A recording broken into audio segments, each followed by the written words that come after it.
தமிழ்நாட்டு மக்களை வஞ்சித்து துரோகம் செய்யும் பாஜகவிற்கு மதுரையில் நடைபெறவுள்ள முருக பக்தர்கள் மாநாடு சூரசம்ஹாரம் செய்யும் மாநாடாக அமையும். மயிலாடுதுறை பாராளுமன்ற உறுப்பினர் சுதா பேட்டி. தமிழகம் முழுவதும் தேசிய காங்கிரஸ் தலைவர் ராகுல் காந்தியின் பிறந்தநாள் விழாவினை விமரிசையாக கொண்டாடி வருகின்றனர். அந்த வகையில் தஞ்சாவூர் மாவட்டம் பாபநாசத்தில் ராகுல் காந்தியின் பிறந்தநாள் விழாவினை முன்னிட்டு நலத்திட்ட உதவிகள் வழங்கும் விழா பாபநாசம் நகர தலைவர் பாலாஜி தலைமையில் நடைபெற்றது. இந்த நிகழ்ச்சியில் மயிலாடுதுறை பாராளுமன்ற உறுப்பினர் சுதா, காங்கிரஸ் கட்சியின் தஞ்சை வடக்கு மாவட்ட செயலாளர் TR லோகநாதன் ஆகியோர் கலந்து கொண்டு கட்சி கொடியினை ஏற்றி வைத்து ஏழை எளியவர்களுக்கு அறுசுவை உணவு, மரக்கன்றுகள் வழங்கி பாபநாசம் வட்டார நகர காங்கிரஸ் கட்சி அலுவலகத்தை திறந்து வைத்தனர். அதனைத் தொடர்ந்து பாராளுமன்ற உறுப்பினர் சுதா செய்தியாளர்களுக்கு அளித்த பேட்டியில், தமிழகத்தில் கல்வி மற்றும் எந்த அடிப்படை தேவைகளுக்கும் நிதி உதவிகள் வழங்காமல் மத்திய மோடி அரசு தர மறுத்து வருகின்றது என்றும், மேலும் விவசாயிகளுக்கு தேவையான உதவிகள் செய்யாததால் பல்வேறு கட்ட போராட்டங்களை விவசாயிகள் நடத்தி வருகிறார்கள்.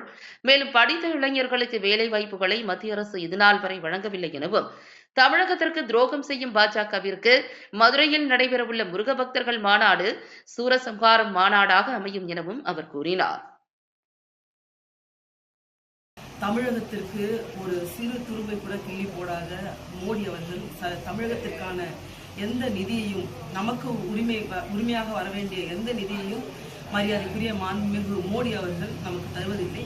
குறிப்பாக கல்விக்கான நிதியை தர மறுக்கிறார்கள். நம் தமிழக மக்கள் தமிழ் மண்ணில் உழைத்து அதன் மூலம் வருகின்ற வருமானத்தில் கட்டியிருக்கின்ற வரியை கூட தமிழகத்துக்கு சேர வேண்டிய வரி பணத்தை தராமல் தமிழகத்தை வஞ்சிக்கின்றார்கள். அதற்கு தமிழக பாஜகவில் இருந்து ஒருவர் கூட குரல் கொடுத்து நமது மாணவர்கள் கல்விக்கு தேவையான நிதியை வழங்க வேண்டும் என்று மத்திய அரசாங்கத்திலும் மோடி அவர்கள் கேட்பதில்லை. விவசாயிகள் பல்வேறு கோரிக்கைகளை வைத்து போராடிக்கொண்டிருக்கிறார்கள். தொடர்ச்சியாக தமிழக விவசாயிகளுக்காக இந்த தமிழக பாஜக பேசுவதில்லை. இளைஞர்களுக்கு, தமிழகத்தில் இருக்கின்ற இளைஞர்களுக்கு வேலைவாய்ப்பு இல்லாமல் கஷ்டப்படுகிறார்கள்.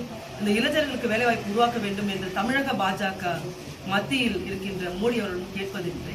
தமிழகத்திற்கான எந்த உரிமையும் மீட்க வேண்டும் என்ற எண்ணத்தோடு செயல்படாமல் தமிழகத்தை மண்ணோடு அழிக்க வேண்டும் என்ற எண்ணத்தோடு செயல்பட்டு கொண்டிருக்கின்ற பாஜக RSS சித்தாந்தத்தை உள்வாங்கி தமிழகத்தில் மத ரீதியாக, சாதி ரீதியாக மக்களை பிளவுபடுத்திக் கொண்டு தமிழகத்தை அழிக்க வேண்டும் என்ற எண்ணத்தோடு இன்றைக்கு பாஜக புறப்பட்டிருக்கிறது. தமிழக பாஜக அதன் ஒரு பகுதியாக முருகருக்கு நாங்கள் மாநாடு நடத்துகிறோம் என்று சொல்கிறார்கள்.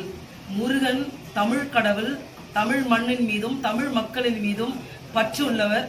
தமிழக மக்களை வஞ்சிப்பவர்களையும் தமிழகத்திற்கு துரோகம் செய்வதற்களையும் கட்டாயமாக சூரசம்ஹாரம் செய்ய போகிறார்.